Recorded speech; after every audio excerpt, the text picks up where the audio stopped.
다 함께 일어나셔서 오늘 주신 하나님의 말씀 누가복음 27장 말씀입니다.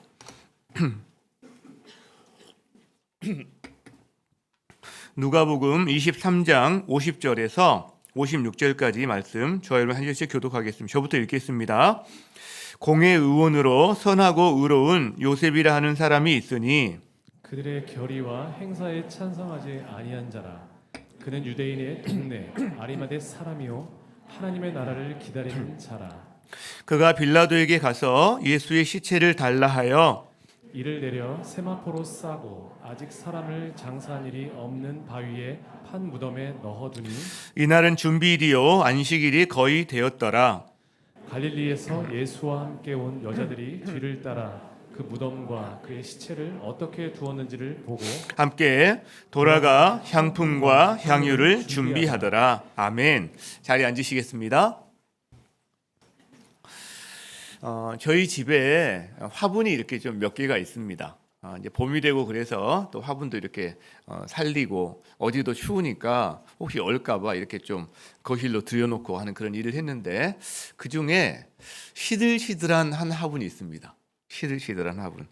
잎이 이렇게 넓고 파란 식물인데 제가 이름을 이렇게 알아봤더니 스파트 필름이라고 하더라고요.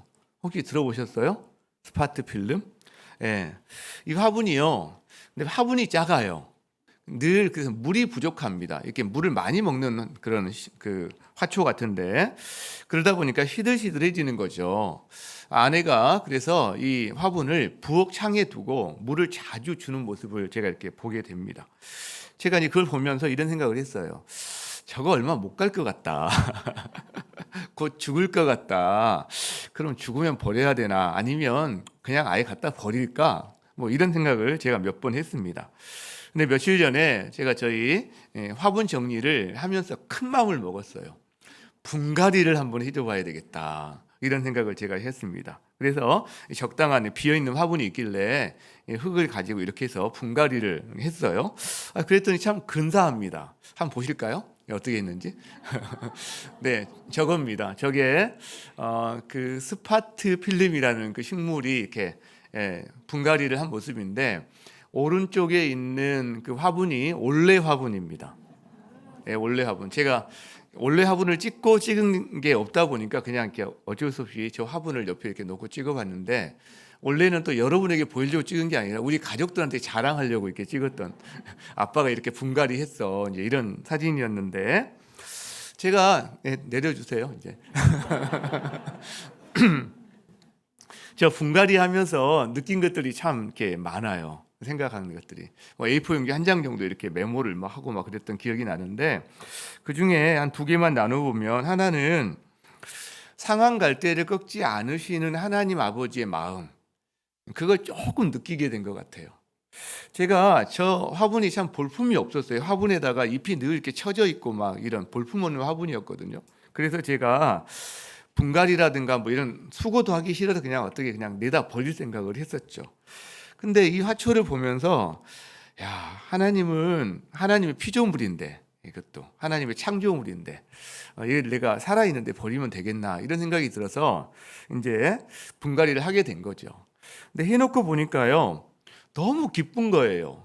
얘도 근사하지만 제 마음이 참 기쁨이 이렇게 있더라고요. 와, 이렇게 죽어가는 식물 하나를 살리는 것도 이렇게 큰 기쁨이 있구나. 그리고 기대가 되더라고요. 그래, 너 잘 자라라. 내가 물 자주 줄 테니까. 그래서 더 크면 내가 더 큰 화분으로 내가 마련을 해가지고 분갈이 해줄게. 이런 마음이 생기더라고요. 여러분, 작은 화초 하나도 그런데 하물며 사람에 대해서는 어떨까? 제가 이런 생각이 들었어요. 하물며 사람에 대해서는 시들시들해져가는 우리를 하나님이 바라보시면서 우리를 어떻게 대하실까? 그래서 자기 아들까지 주셨구나 이런 생각을 해보게 됐습니다. 주님께 감사한 시간이었어요. 자, 그리고 또 하나는요. 이거 존재가 있다면 이 존재에 걸맞는 환경이 필요하구나라는 생각을 좀 해보았습니다. 제가 분갈이 하려고 이렇게 화분을 빼보니까 아까 그 옆에 있던 비닐 화분을 빼보니까 그 안에 뿌리가 얼마나 이렇게 얽히성키 엉겨 있던지. 그러니까 얘가 좀 물을 많이 먹는 그런 식물 같은데 막 뿌리를 내리려고 했는데 공간이 없으니까 그 안에서 여기저기 막 이렇게 뻗어 나간 것이 그렇게 된 거죠. 사실은 그걸 보면서 아무리 근사한 그 화초도 공간이 안 되고 환경이 안 되면 저렇게 결국은 막 얽히설키하다가 나중에는 볼품 없어지고 버림받고 죽게 되는구나, 버려지게 되는구나, 이런 생각을 하면서 우리 그리스도인도 마찬가지인 것 같다라는 생각이 들었어요. 저희도 새로운 피조물이잖아요. 새로운 생명으로 탄생됐는데 우리를 둘러싸고 있는 환경과 화분 같은 것들은 옛날의 습관, 옛날의 가치관에 둘러싸여 있으면 얘가 잘 자라는 데 있어서 일정한 제약이 되는 것 같아요. 그래서 새로운 존재에 걸맞는 어떤 새로운 가치관, 새로운 세상, 그 어떤 세계관 같은 것들이 우리의 습관들로 이렇게 잘 자리를 잡아줘야 우리의 이렇게 새로운 존재가 잘 자라날 수 있는 거 아닌가, 그런 생각을 해보았다는 거죠. 자, 저는 오늘 말씀을 준비하면서 왜 이 분갈이 생각을 했냐면, 연결을 했냐면, 오늘 말씀 가운데 자기 인생이 마치 분갈이 된 것 같은 인생 하나를 발견한 거예요. 그게 누구냐면 아리마대 사람 요셉입니다. 요셉. 자, 그는 예수님의 장사를 지낸 사람입니다. 예수님 장례 위원장을 지냈던 사람인 거죠. 자, 예수님이 오후 3시경에 십자가에서 운명하셨어요. 그래서 예수님의 시체가 십자가에 달려 있습니다. 그럼 예수님 장례가 어떻게 돼야 되는 거죠? 제자들이 예수님 장례를 치러야 되겠죠. 근데 제자들은요, 다 도망가고 없어요. 여인들은 좀 남아 있죠. 근데 여인들이 예수님 장례를 치를 수 있을까요? 상황이 여의치가 않습니다. 여기는 고향도 아니에요. 예루살렘에서 어떤 방식으로 준비된 것도 전혀 없죠. 단 하루 만에 갑작스럽게 예수님이 돌아가신 거잖아요. 잡히시고 바로 돌아가신 거잖아요. 여러분, 십자가에서 죽은 죄수들은 보통 장례를 치르지 않습니다. 나무에 달려 죽은 자, 하나님의 저주를 받은 자, 부정한 자이기 때문에 그렇게 장례를 치르지 않고 대부분은 연고도 없기도 하고 버림받아서 동물들이나 새 먹이가 되는 게 일반적입니다. 사실은. 여러분, 그 상황에서 아리마대 요셉이 예수님의 장례를 치른 거예요. 그는 빌라도를 찾아갑니다. 시체를 달라고 그래요. 시체를 조심스럽게 거두어서 유대인의 장례 예법대로 향품을 바르고, 그리고 새롭게 아직 사람을 장사하시는 일이라면 새로운 무덤에, 자기 무덤에 예수님을 넣어둡니다. 예수님은요, 이 아리마대 요셉으로 말미암아 요한복음에 보면 니고데모가 향품을 가져왔다고 그랬는데, 니고데모 같은 이런 사람으로 말미암아 정중한 장례를 치르게 된 겁니다. 그 사복음서에 이 아리마대 사람 요셉이란 사람이 다 기록이 되어 있어요. 다 기록. 그래서 이 본문을 묵상하게 되었는데, 이 아리마대 사람 요셉에 대해서 묵상하면서 자연스럽게 생기는 질문이 하나가 있습니다. 같은 병행 본문이 요한복음 19장에 보면 이런 말씀이 있어요. 같이 한번 읽어보겠습니다. 자, 시작. 아리마대 사람 요셉은 예수의 제자이나 유대인이 두려워 그것을 숨기더니 이 일 후에 빌라도에게 예수의 시체를 가져가기를 구하며 빌라도가 허락하는지라 이에 가서 예수의 시체를 가져가니라. 자, 무슨 말이에요? 빌라도가 예수의 제자였대요. 예수의 제자였대요. 자, 근데 두려워서 그것을 숨기며 살고 있었대요. 그죠? 좀 그럴만도 하죠. 그 시대적인 상황에서. 자, 그런데 그런 그가 예수님이 운명하시자마자 커밍아웃을 하는 겁니다. 나 예수의 제자야. 이렇게 커밍아웃을 하는 거예요. 여러분, 저는 이 지점에서 요셉이 드디어 분갈이한 사람이구나 라는 생각을 하게 되는 거예요. 요셉이 분갈이한 사람 같은 그런 사람이구나. 그러면서 질문이 생기는 겁니다. 아니, 어떻게 커밍아웃 했을까? 어떻게 이게 가능했을까? 앞에서 숨기고 살았다고 그랬는데 예수님 돌아가시자마자 어떻게 자기가 예수의 제자인 걸 드러내고 이런 일을 했을까? 이게 진짜 궁금해졌습니다. 뭐 뒤에서 나누겠지만, 근데 여러분 이 궁금증에 대해서 이 본문에서 주고 있는 단서 하나가 있어요. 그리고 또 이 본문들 마태, 마가, 누가, 요한복음에서 계속해서 살펴볼 때 이 아리마대 사람 요셉에 대해서 표현하는 중요한 반복되는 표현 하나가 있습니다. 자, 한번 볼까요? 누가복음 23장을 먼저 보겠습니다. 같이 읽습니다. 시작. 그는 유대인의 동네 아리마대 사람이요 하나님의 나라를 기다리는 자라. 마가복음 15장 봅니다. 시작. 아리마대 사람 요셉이 와서 당돌이 빌라도에게 들어가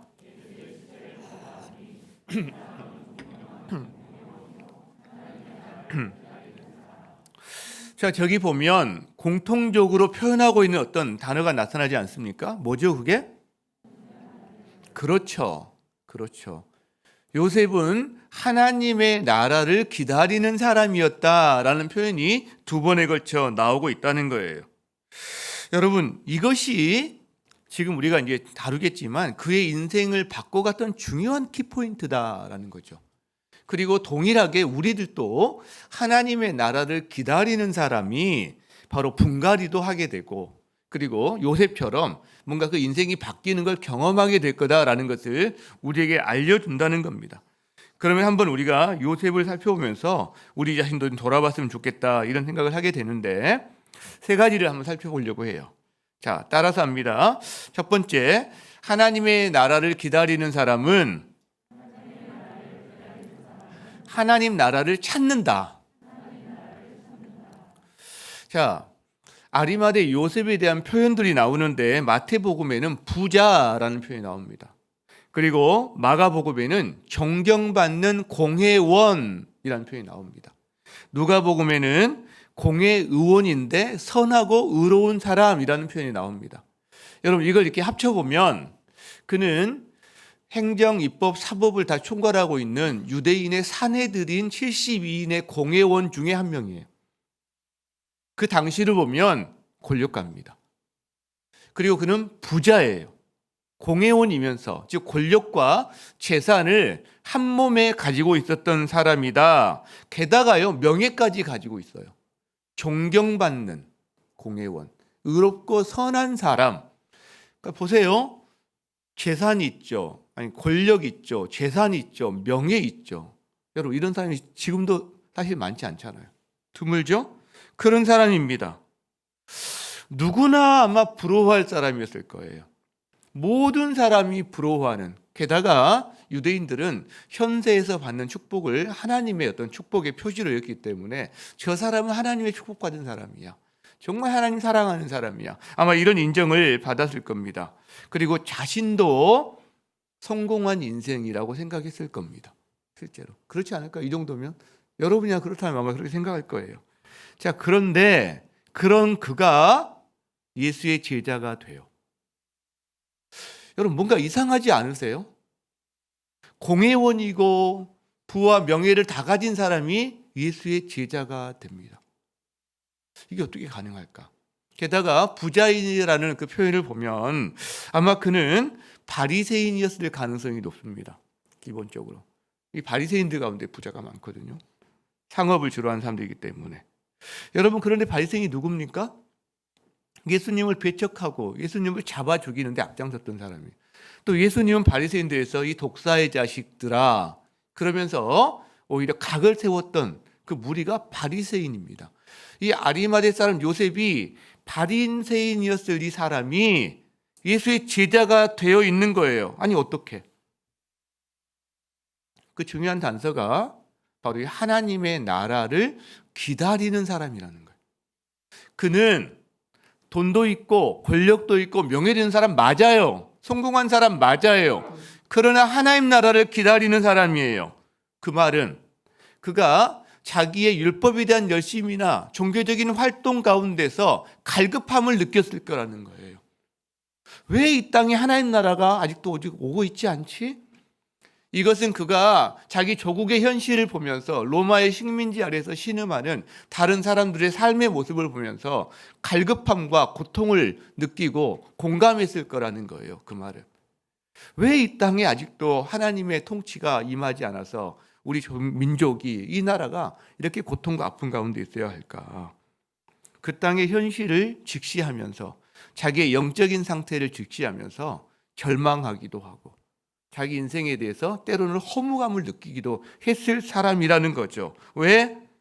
그는 이 땅의 것만 추구하는 사람이 아니라 하나님 나라를 기다리는 사람이었기 때문에, 그래서 여러분, 하나님 나라를 기다리는 사람은 이 땅의 것으로만 만족하면서 배 두드리고 퍼져서 살지 않습니다. 하나님 나라를 찾습니다.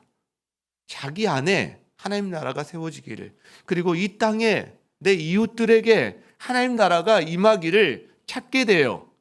그렇게 여러분, 약속하신 구약에서 약속하신 하나님 나라, 약속하신 메시아에 대한 그분을 기다리는 사람이 되었을 거라는 거죠.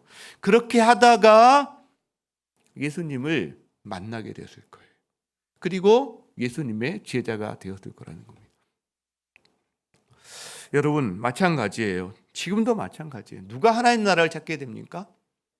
이 땅에서 다 만족하고 다 등따고 다 성공하고 이런 사람이 하나님 나라를 찾게 됩니까? 설사 그렇다 해도 하늘을 바라보는 사람이 하나님 나라를 찾게 되는 거죠. 보다 더 정확하게 말한다면 자신의 현실과 이 세상의 아픔을 직시할 수 있는 사람, 그 고통하고 절망할 수 있는 사람이 바로 하나님 나라를 찾게 된다는 거죠. 기다리게 된다는 거죠. 여러분, 이 땅의 현실이 어때요? 평안합니까? 고요합니까? 기쁨과 소망으로 가득 차 있습니까? 아니죠. 아니죠. 뭐 직업들을 우리가 듣고 있지만 코로나, 뭐 전쟁, 그리고 뭐 지진, 기근, 수없이 많은 문제들, 멀리 떨어진 그런 문제만 아니라 우리나라 안에도 빈익빈 부익부, 사회적인 어떤 그런 어두워져가는 우리나라의 어떤 세상의 그런 문화들, 여러분, 점점 깊어지는 사회적인 갈등들, 이런 것이 우리 가운데 가득하다는 거죠. 여러분, 그러면 지금 이 시대만 그런가요? 지금 이 시대만, 우리 시대만. 이 앞선 시대에는요? 그 앞선 시대에는요? 그 앞선 시대에는요? 마찬가지라는 겁니다. 이전에도 그랬어요. 이 땅에 죄가 들어온 이후로 이것은 점점 심해져 왔습니다. 사실 창세기 1장과 2장을 보면 천지 창조에 대한 내용이 나옵니다. 그런데 그 모습을 보면 아름다워요. 질서가 있어요. 그리고 풍성합니다, 여러분. 관계도 평화롭습니다. 그런데 3장에 가서 죄가 들어와요. 깨지기 시작합니다. 관계가 깨지기 시작하고 질서가 깨지기 시작합니다. 모든 게 깨지기 시작해요. 하나님과의 관계가 깨지고요. 자연과의 관계가 깨지고요. 가장 가까웠던 부부지간의 관계도 깨지기 시작합니다. 4장에 가서 그 깨진 결과가 나오는데 무엇으로 나타나느냐? 살인으로 나타납니다. 살인. 그것도 형제 살인으로. 자기 피가 나눠진 형제 살인으로 나타나요.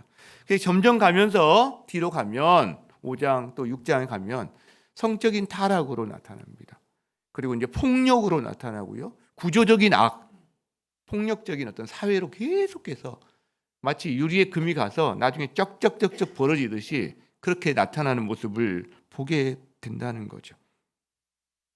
나중에는 하나님이 그냥 두고 볼 수 없는 상황까지 가게 되는 그런 상황까지 계속 가요. 그게 결국 노아 홍수로 말미암아 다시 한번 심판하게 된 내용까지 나갑니다. 여러분, 그렇다면 그렇게 이 땅 가운데 지속되어 왔던 죄의 이런 모습들, 우리의 이 사회의 어려움들, 앞으로는 어떻게 될까요? 앞으로는 좋아질까요? 앞으로는 우리가 평화로운 인간관계가 형성이 될까요? 세상이 더 살만해질까요? 미안하지만 그렇지 않을 가능성이 더 높습니다.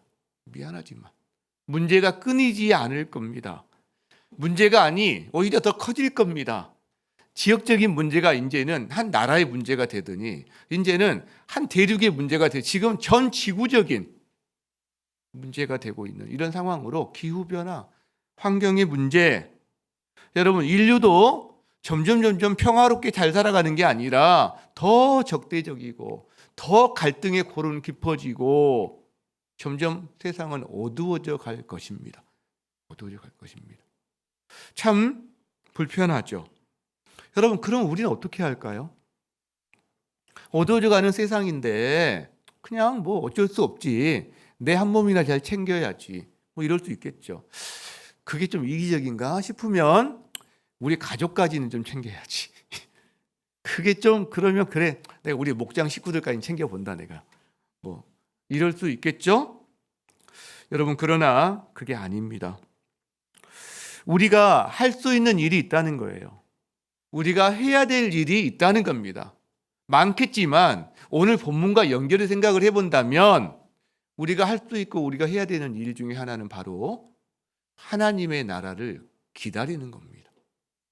하나님의 나라를 기다리는 겁니다. 왜냐? 어둠이 짙을수록 빛은 더 밝게 빛납니다. 세상이 어두워질수록 하나님 나라는 더 빛납니다. 그렇기 때문에 이미 빛 대신 주님으로 말미암아 빛이 된 사람들은 세상에서 그 빛의 역할을 감당하게 된다는 거죠.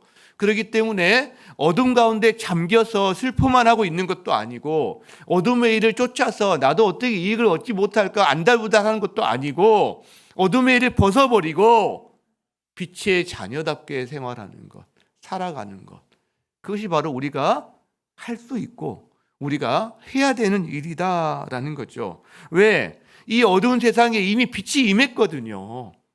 이 어두운 세상에 이미 하나님의 사랑으로 말미암아 예수 그리스도 통치가 임하고 있거든요. 그 어둠에 빛이 비추어지면 빛으로 바뀌고 있거든요. 이미 임한 하나님 나라 안에서 자기의 정체성을 찾은 사람들은 그 정체성을 굳건하게 세워가면서 동시에 다른 사람들에게 그 빛 가운데로 초청하는 일을 할 수 있는 그런 역할들이 우리 가운데 있다라는 거죠. 그것이 바로 저는 하나님 나라를 기다리는 사람이다 라고 생각해요. 여러분, 아리마대 요셉은요 하나님 나라를 기다리는 사람이었습니다. 사실 세상 남부를 것 없는 사람이었어요. 그러나 그 내면에 종교적인 활동으로는 채울 수 없는, 율법으로는 채울 수 없는 갈급함이 있었을 거예요. 갈망. 그리고 자기는 비록 괜찮지만 자기 시대를 동시대를 살아가는 이웃들의 모습, 자기 민족의 모습들을 바라보면서 함께 아파하고 그거를 공감하는 그런 마음이 있었을 거예요. 그래서 그는 자신과 세상의 이 고통스러운 문제의 해결은 오직 주님이 약속하신 하나님 나라가 이 땅에 오는 것밖에 없다. 하나님 나라를 기다리는 사람이었고, 그래서 그는 하나님 나라를 찾았고, 그래서 그는 예수님을 만나게 된 거죠. 우리도 하나님 나라를 계속 찾을 때 그럼 우리 안에 이 예수님을 만나게 되는 은혜의 역사가 일어날 줄 믿습니다. 여러분은 하나님 나라를 기다리는 사람 맞습니까? 하나님 나라를 기다리는 여러분 되시기를 주의 이름으로 축복합니다. 자, 두 번째 한번 따라합니다. 하나님의 나라를 기다리는 사람은 성장해 간다. 자, 아리마대 요셉에 대해서 한 부분을 살펴보았는데 그에 대한 다른 표현이 또 있습니다. 자, 그게 대표적인 게 뭐냐면 예수의 제자이나 유대인이 두려워 그것을 숨겼다라는 표현이에요. 자, 그는 예수의 제자가 되었어요. 부자요 공회원이었던 사람이 하나님 나라를 기다리는 사람이었기 때문에 또 예수 안에서 하나님 나라를 보았기 때문에 그는 예수의 제자가 된 거 맞습니다. 그죠? 되었죠. 근데 예수의 제자가 되었지만 숨기고 살았어요. 왜요? 유대인이 두려워서. 왜 유대인이 두려웠을까요? 예수를 따르는 자는, 예수의 도당은 유대교에서 축출한다고 그랬거든요. 여러분, 지금 뭐 교회에서 축출하는 것과는 차원이 다른 이야기입니다. 가령 이슬람권에서 그 마을에서 축출하고 권리를 박탈하는 거나 마찬가지. 그 목숨의 위협, 그다음에 자기 갖고 있는 직장, 가족 관계 모든 걸 다 잃어버리는 거거든요. 실제로. 그렇기 때문에 그가 숨길만 합니다. 두려워했을 만 합니다. 자, 근데 한번 우리가 이걸 좀 생각해 봐야 하는데, 여러분, 그럼 아리마대 요셉의 이 모습을 우리는 어떻게 생각해야 될까요? 제자인데 숨기고 살아요. 여러분은 어떤 생각이 드세요? 쪼잔하기는 뭐 이런 생각이 드세요? 자, 많은 경우에 이 부분을 이 아리마대의 이 모습을 부정적으로 묘사하는 것이 대부분입니다. 믿음이 부족한 사람이다. 그 다음에 기회주의적인 사람이다. 예수를 믿었으면 제대로 믿어야지. 카멜레온처럼 그렇게 한 발만 여기 딛고 한 발 저기 딛고 살고 있다니 좀 그렇다. 여러분, 이런 표현이 대부분입니다. 그리고 맞습니다. 사실은 그렇게 하면 안 되는 건 맞죠. 예, 그거를 뭐 정당화할 필요는 없습니다. 그러나 저는 계속 묵상하는 가운데 좀 다르게 볼 부분도 있다라는 생각을 합니다. 다르게 볼 부분도 좀 필요하다라는 생각을 합니다. 뭐냐면 아리마대 사람 요셉이 예수를 만나고 예수 제자가 되어서 성장해 가는 한 과정으로 볼 수는 없을까? 이런 생각을 해본다는 거예요. 왜냐하면 여러분 어린아이가 태어났을 때 어떻게 합니까? 처음부터 막 우리 집 아이는 슈퍼베이비라 태어나자마자 막 걷고 뛰었어요. 이런 아이 있나요? 아장아장 뭐 네 발로 걷다가 기다가 걷는 게 아니라 기다가 그다음에 두 발서 가장가장 걷다가 나중에 제대로 걷다가 뛰다가 이렇게 하는 과정이 있습니다. 시간이 걸린다는 거죠. 시간이. 여러분 하나님 나라를 알아가고 자기 삶의 방식이 바뀌고 습관이 바뀌는 것도 시간이 걸리고 과정이 필요합니다. 아리마대 사람 요셉이라고 거기에서 예외였을까요? 그 사람도 그런 시간과 과정이 필요했을 수 있습니다. 실제로. 그렇죠? 자, 우리가요, 요셉이 그러면 그렇게 했다라는 것이 어디에 근거가 있는데, 이게 뭐 거룩한 상상력일 수도 있지만, 한 가지 좀 미약하지만 단서가 있어요. 단서가. 뭐냐면, 누가복음이 이렇게 기록을 하고 있습니다. 요셉은 그들의 결의와 행사에 찬성하지 아니한 사람이다. 이거를 굳이 기록을 하고 있어요. 요셉은 그들의 결의와 행사에 찬성하지 않은 사람이다. 그들의 결의와 행사가 뭐죠? 사내들인 공의에서 예수를 붙잡아다가 재판하면서 그 다음에 그에게 사형 언도를 내리고 죽인 이 행동을 말합니다. 그 결의와 행동을 말합니다. 거기에 그는 참여하지 않았다라고 이 누가복음에서 굳이 기록하고 있단 말이에요, 여러분. 동조하지 않았다. 여러분 이게 뭘 뜻할까? 이 요셉이라는 사람이 예수를 믿고 비록 자기의 신분을 숨기고 살고는 있지만 여전히 성장해가는 어떤 한 과정 가운데서 이 시점에 자기는 그들의 악에 예수의 제자로서의 정체성을 가지고 미미한 일이지만 소극적인 저항이지만 그러나 참여하지 않았다는 것을 우리에게 말해주고 있다는 거예요. 비록 한 발만 담고 한 발은 여기에 한 발은 저기에 담고 있는 그런 연약한 모습처럼 보이긴 하지만 그 자신의 입장에서는 최선을 다하고 있는 뭔가 다르게 살려고 하고 있는 모습을 그래도 우리에게 보여주는 모습이 있다는 거예요, 여러분. 저는 이런 요셉의 모습이요, 저의 모습 같아요. 우리의 모습 같아요, 여러분. 우리 성도분들의 모습 같아요. 이 요셉의 모습이 실제로. 여러분 우리 가운데 예수님을 만나고 하나님 나라를 딱 발견했을 때 180도 모든 게 바뀌어서 완벽해진 사람이 있습니까? 우리 가운데 예수님을 만나고 나서도 직장에서 예수라는 것을 드러내지 않고 살아가는 사람도 의외로 많습니다. 지금도 있을 수 있습니다. 여러분 그것을 무조건 다 그러니까 변명이나 정당화는 아닙니다. 그러나 무조건 다 책망하고 잘못된 거야. 너 그렇게 살면 안 돼. 그렇게 하면서 그 사람을 비난할 거리로만 삼을 수 있을까요? 그렇지 않을 수 있다라는 생각. 왜냐하면 여러분 우리가 하나님 나라를 만난 건 맞아요. 근데 자기 현실의 무게가 있단 말이에요. 깨어진 세상에 살아가는 우리로서는 현실의 무게가 있어요. 그래서 공존합니다. 숨어 지내기도 하지만 그러나 때로는 어떤 용기를 보여주기도 합니다. 이게 성장의 과정 가운데 있어요. 처음에는 완전히 숨어 지내겠죠. 전혀 그러나 점점 우리 안에 하나님 나라가 또 예수님의 그 사랑과 능력이 점점 확신으로 다가올 때 내가 드러내는 영역들이 많아지고 넓어지겠죠. 표현하는 것도 많아지겠죠. 이 과정 가운데 있을 수 있다는 거예요. 여러분, 그래서 하나님 나라를 만난 사람들은요, 그가 어리기 때문에 아직 완전하게 성숙하지 않았기 때문에 숨어 있을 수도 있지만, 그러나 성장해 가면서 분명히 다르게 사는 모습이 나타난다는 거예요. 아리마대 요셉도 저는 그러지 않았을까? 그가 숨어 살았지만 이렇게 작은 용기를 보여주고 있잖아요. 작은 용기를. 그죠? 공회에서 목소리를 내고 있잖아요. 여러분, 그렇다면 하나님 나라를 기다리는 사람은 왜 그렇게 다르게 살 수밖에 없지? 제가 원리 원칙을 이야기하기에 앞서서 우리 한 가지 예를 한번 들어봅시다. 홍길동이라는 사람이 있다고 합시다. 그가 우리가 예전에 일본 제국주의의 어떤 지배를 받은 적이 있기 때문에 그걸 좀 비유로 한번 써봅시다.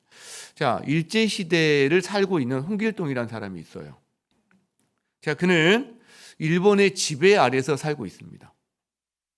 그러나 그 마음속에 만약 조국의 해방에 대한 열망이 있고 조국의 해방을 기다리는 사람이라고 한번 생각을 해봐요.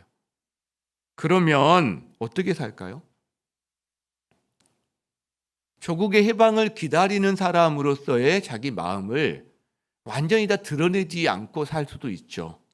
그러나 어떤 면은 다르게 나타날 거예요.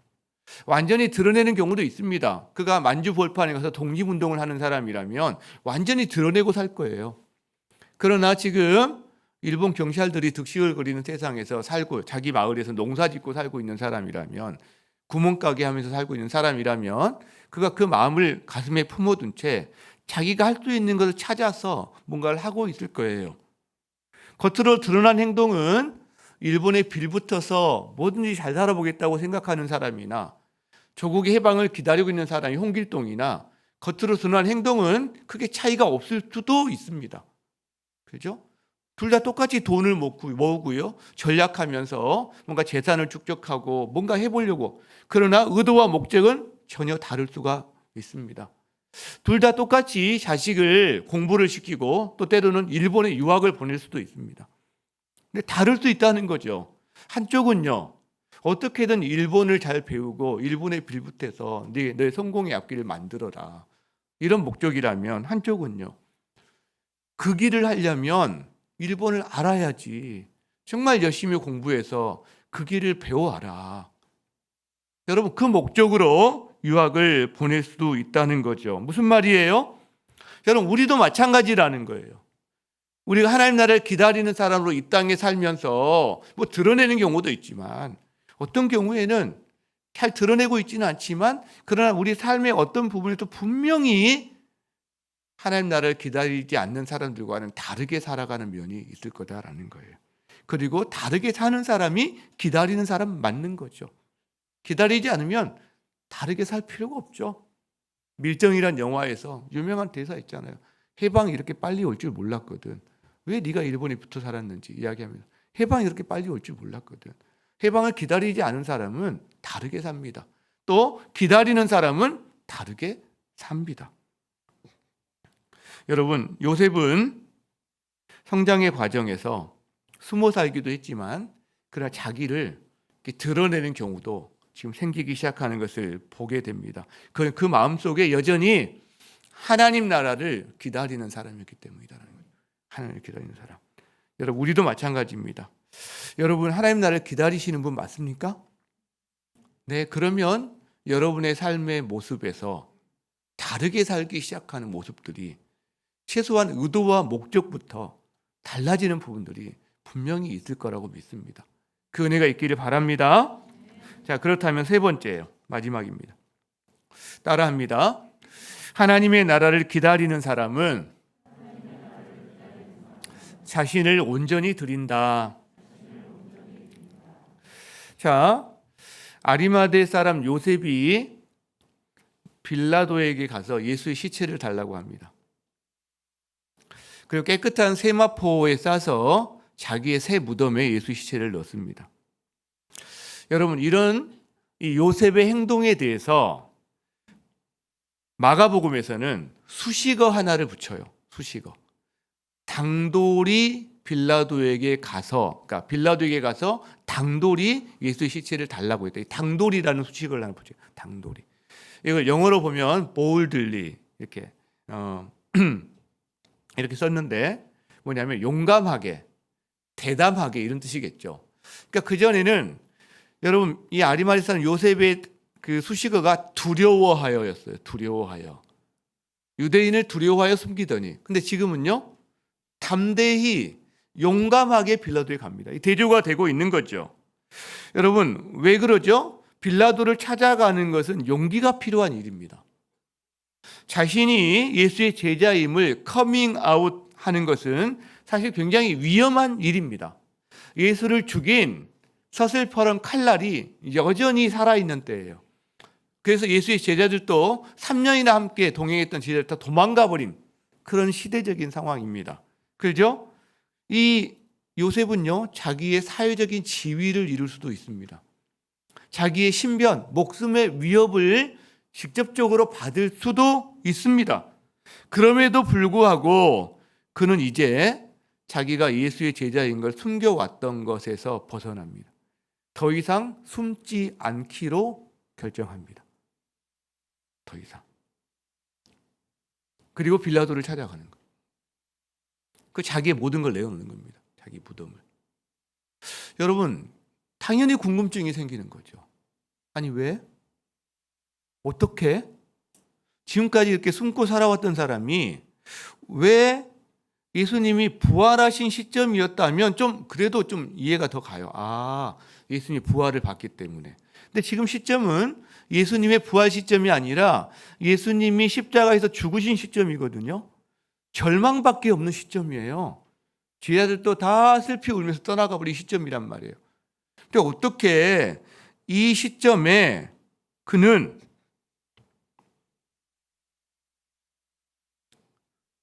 숨던 자기를 드러내고 자기의 가장 어떻게 보면 소중한 것들, 자기 노후와 자기 나머지 여생을 위해서 마련하는 무덤까지도 다 드릴 생각을 했을까?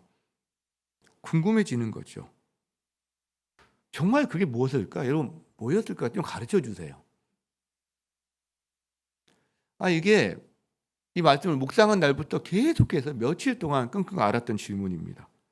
도대체 이 질문 앞에 정말 오래 머물렀어요. 왜 그랬을까? 이해가 안 되는 거죠. 이해가 안 되는 거죠. 그렇다고 성경에서 그걸 이유를 말해주고 있는 것도 아니고 정말 많이 고민되었습니다. 그리고 정말 잘 모르겠어요. 여러분 한 주간 동안 묵상해서 다음 주 이 시간에 한 명씩 다 발표하는 시간을 우리가 가지면 좋겠다. 이제 그런 생각을 해봅니다. 실제로. 근데요, 계속 고민을 하고 묵상을 하다 보니까 한 가지 단서는 있더라고요. 한 가지 단서. 어떻게 보면 두 가지 단서가 하나로 뭉쳐질 수 있는데, 제가 하나님 나라를 기다리는 사람이었다라는 단서 하나 이미 말을 좀 드렸고요. 또 한 가지는 그가 자기의 더 이상 숨지 않고 자기의 모든 것을 내어놓은 그 모든 과정이 예수님의 십자가 죽음 바로 후더라고요. 그 말은 그가 그 결정을 하게 된 직접적인 계기와 동기 중에 동기가 예수님의 십자가와 분명한 어떤 관계성이 있다라는 것을 말해줍니다. 실제로 여러분 아리마대 사람 요셉은요 예수님의 십자가를 경험했어요. 예수님이 십자가에 달려 돌아가시는 것이 그에게도 충격이었을 겁니다. 충격. 그런데 그 과정을 통해서 그는 예수님의 십자가에 대해서 생각하고 또 묻고 생각하고 계속했을 거예요. 여러분, 저 위대한 하나님의 선지자가 왜 십자가에 달렸을까? 자기가 볼 때 그 누구보다도 능력이 많고 가장 위대한 선지자이시고 실제로 자기를 메시아라고 주장하는 저분이 왜 십자가에 달리셨을까? 이 요셉은 예수님 재판 과정을 다 지켜본 사람입니다. 그 과정의 불법성도 다 아는 사람입니다. 그렇기 때문에 유대인이 예수를 붙잡아서 십자가에 단 것이 아니라 예수님이 제 발로 십자가로 올라가셨다는 것을 누구보다 잘 아는 사람입니다. 그가 왜 십자가로 올라가셨지? 저 의인이 왜 십자가로 올라가셨을까? 저 의인이. 백부장이 했던 그 고백처럼 저 의인이. 그리고 그는 예수님의 외침도 들었을 거예요. 십자가상에서 직접 듣든 전에 듣든 들었을 거예요. 어둠도 경험했을 겁니다. 지진과 진동도 경험했을 겁니다. 그 십자가가 그의 신앙 양심을 깨워요. 그는 십자가를 통해서 약속하신 메시아가 이분이시구나. 이분이야말로 진정 그 왕이시구나. 그 왕, 하나님이 보내주시기로 약속하신 그 왕, 자기가 그토록 기다리던 하나님 나라의 약속된 메시아시구나 라는 것을 알게 됩니다. 여러분, 이게 왕인 것을 어떻게 알게 되느냐? 단서가 요한복음에 보면, 오늘 그 부분 제가 길게 하진 않지만, 니고데모가 향품 100리터, 단어가 척도가 좀 이상하긴 한데 가져와요. 근데 이게요, 환산하면 30kg가 넘는 향품입니다. 이거는 왕에게나 쓸 법한 정도의 향품의 양입니다. 실제로. 그러니까 예수님을 바라보면서 그들이 예수님이 왕이신 것을 알게 된 어떤 사건들이 있었다는 거죠.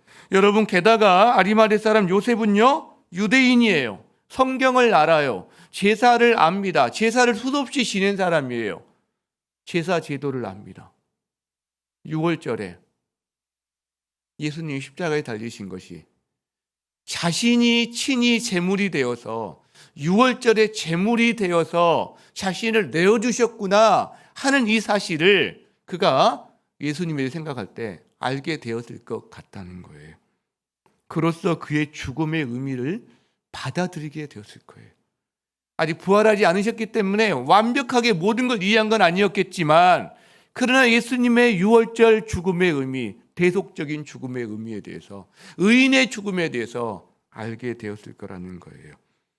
여러분, 이것이 십자가를 경험하는 겁니다.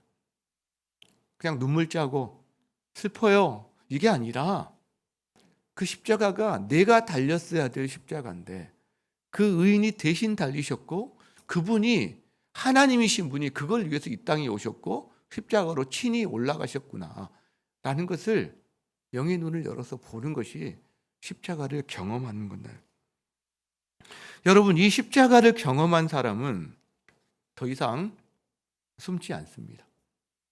아니, 숨을 수가 없는 거죠. 왜? 예수님이 숨지 않으셨단 말이에요. 이 십자가를 경험한 사람은 자신을 온전히 내어드리게 됩니다. 왜요? 예수님이 자기를 완전하게 내어주셨잖아요. 완전하게. 그래서 요셉은 자기 노후와 자기 장례를 위해서 마련한 새 무덤을 기꺼이 예수님을 위해서 제공을 합니다. 아낌없이 사용합니다. 여러분, 그런 생각을 해봐요. 만약에 아리마대의 요셉이 아니었다면 예수님의 장례가 치러질 수 있었을까? 여러분, 어떠실 것 같아요? 치러질 수 있었을 거예요. 하나님이 다른 길을 내셨을 거예요. 그러나 아리마대의 요셉은 경험하지 못하는 게 많았을 겁니다. 실제로. 여러분, 만일 그가 커밍아웃 하지 않았다, 그러면 그의 공회 의원으로서 자격에 전혀 지장이 없었을 겁니다. 그렇죠? 여러분, 우리도 마찬가지 아닌가요? 내가 예수의 제자인 것을 드러내지 않고 직장 생활을 하거나 드러내지 않고 살아갈 때 나에게 어떤 불편도 생기지 않습니다. 불이익 생기지 않습니다. 근데 그래서 so what? 요셉이 그렇게 공회의원으로 평생을 살았다고 칩시다. So what? 우리가 직장에서 아무런 불편 없이 그렇게 평생을 살았다고 칩시다. 그래서요? So what? 얻은 게 뭔데요? 요셉은 자신을 커밍아웃함으로 말미암아 어려움을 당했을 수 있습니다. 유대교에서 축출되고 공회의원으로 자리를 쫓겨났을 수도 있습니다. 기록은 제가 모르겠어요, 이거를. 여러분, 그래도요, 그는 부활의 주님을 기쁘게 만났을 겁니다. 그래도요, 그는 영원한 하나님의 자녀라는 사실을 하나님께 확증을 받았을 것. 자신의 커밍아웃함으로 말미암아. 또 한 가지, 그가 만일 커밍아웃이 않았다면 그는 새 무덤도 제공하지 않았을 겁니다. 새 무덤을 제공하지 않았다면 그는 자신의 무덤에 자기가 장사될 수 있었겠죠. 자기 아들, 자기 손주들도 장사될 수 있었겠죠. 그리고 자랑스러워했겠죠. 우리 조상 중에 요셉이라는 사람이 있었는데 이 예루살렘 한복판에 거의 왕의 무덤과 같은 이 동산에 여기에 무덤을 만드신 분이 요셉이라는 분이야. 이런 칭찬은 들을 수 있었겠죠. 근데 그래서요. 그 칭찬 듣는다고 뭐가 달라집니까? 여러분, 우리가 하나님이 우리에게 허락하신 것들, 어떤 분들은 그게 건물일 수도 있고 어떤 분들은 땅일 수도 있고 우리에게 가진 것들이 사실 대부분 우리가 작게 갖고 있지만, 그러나 하나님 허락하신 것들을 자녀들에게 물려줄 수 있죠. 그래서 우리 자녀들이 그걸 가지고 기반을 삼고 살 수 있죠. 필요하기도 하고요. 근데 그래서요. So what? So what? 아리마대 사람 요셉은 여러분 그때 자기 무덤이 있었어요. 예수님의 십자가를 바라보면서, 죽으심을 바라보면서 그분의 장례를 위해서 그 무덤을 생각하게 된 거죠. 무조건 바쳐라 막 이런 말이 하나님은 절대 하신 적이 없어요.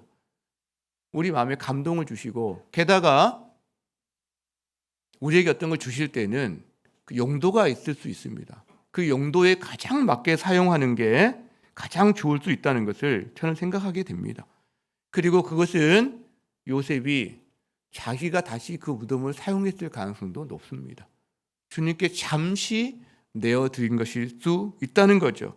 여러분, 설사 그 무덤을 자기가 잃어버렸다 할지라도 잃어버렸을 수도 있거든요. 이 일로 말미암아서 요셉은 쫓겨나고 자기 삶이 비참하게 되고 불편하게 되고 그럴 수 있습니다. 그러나 자신에게 필요한 것은 새 무덤이 아니라 예수님 곁에서 눈 뜨는 게 필요한 거죠.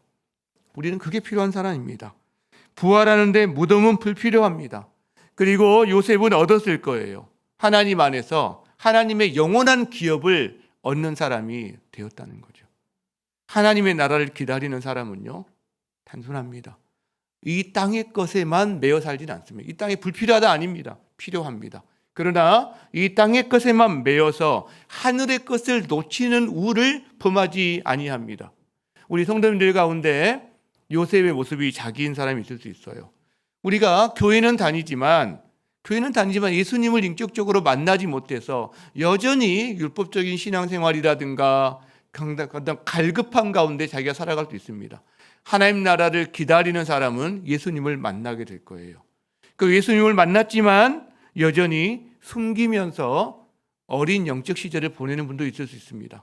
그러나 여러분, 그 과정으로 여기시면서 우리가 여러분에게 하나님 허락하신 용기를 가지고 하나하나 성장하는 과정 가운데 주님과 동행하는 삶을 살 수 있다는 것을 요셉을 보여줍니다. 또한 한 가지 더 보여줍니다.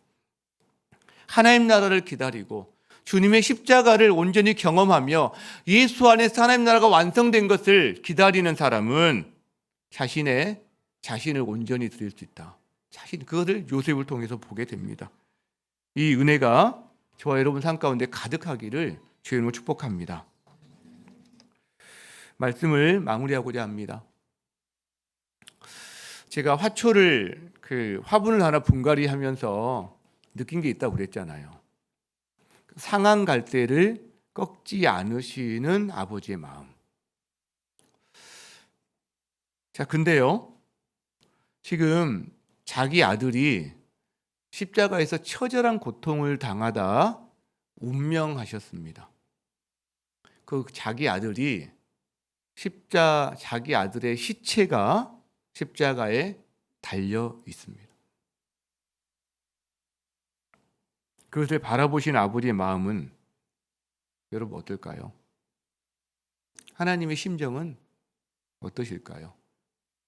얼마 전 지진 피해 뉴스를 보다가 보니까 어떤 한 노파가 이렇게 사람들이 누워있는 그 사람 얼굴마다 천을 다 덮어놨는데 다 들춰보고 다니는 장면이 나오더라고요. 아마 가족을 찾고 있는 거겠죠. 자기 아들일지 딸일지 누구일지 모르겠지만 그렇게 해서요, 정중하게 정성을 다해서 장례를 치르시고 싶은 거죠. 마지막이라도. 그렇죠? 근데 지금 자기 아들이 십자가에 달려서 그대로 버려지고 있는 그런 현장을 바라본 아버지의 마음요. 그런데요, 아리마대 요셉이 예수님의 시체를 거두어요. 정성을 다합니다.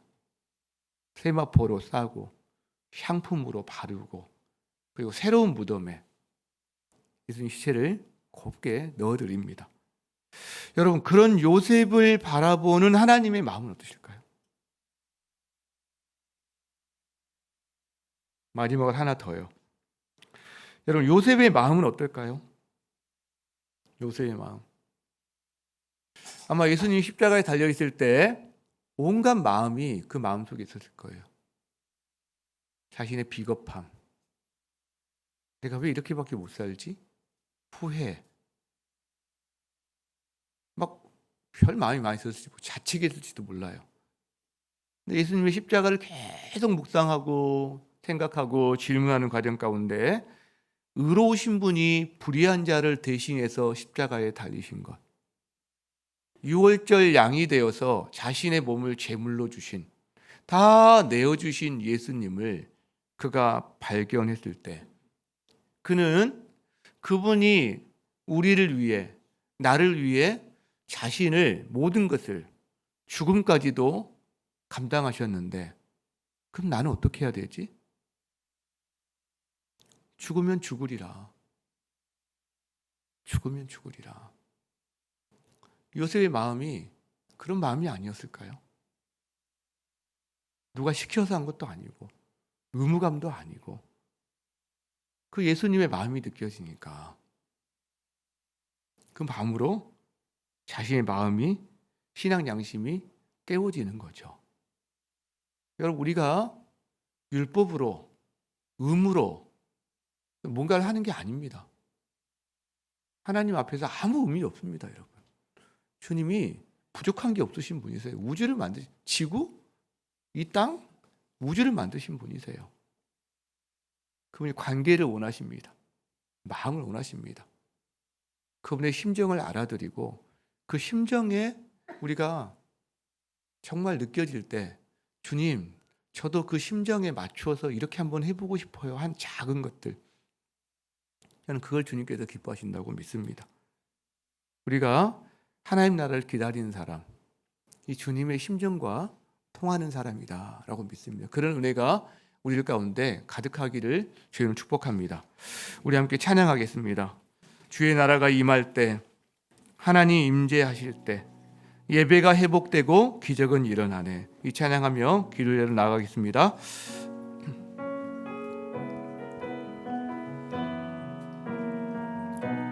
주의 나라가 임할 때,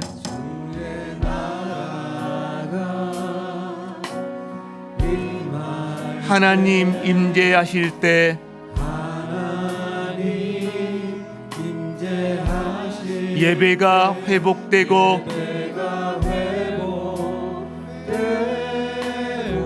기적은 일어나네.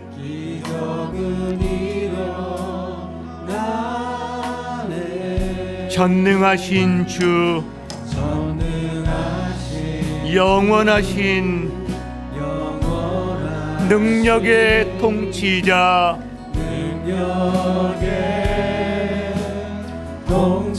자유가 선포되고 주 백성 돌아오네.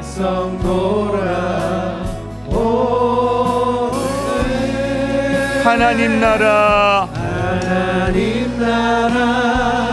임하소서. 영광과 존귀, 능력과 위엄, 놀라운 사랑의 기적의 하나님, 지금 이곳에 오소서. 하나님 나라 임하소서.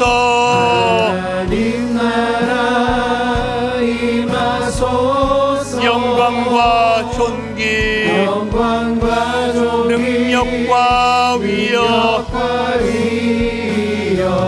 놀라운 사랑의 기적의 하나님 지금 이곳에 오소서. 저 높고 위대하심은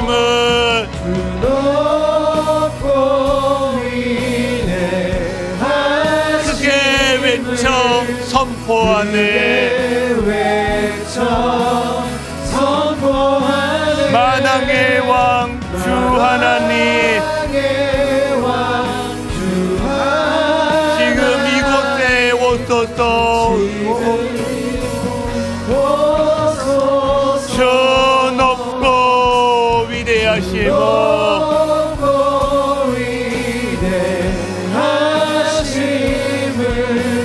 크게 외쳐 선포하네. 만왕의 왕 주 하나 지금 이곳에 오소. 하나님 나라 임하소서. 하나님 나라 임하소서. 영광과 존귀 능력과 위엄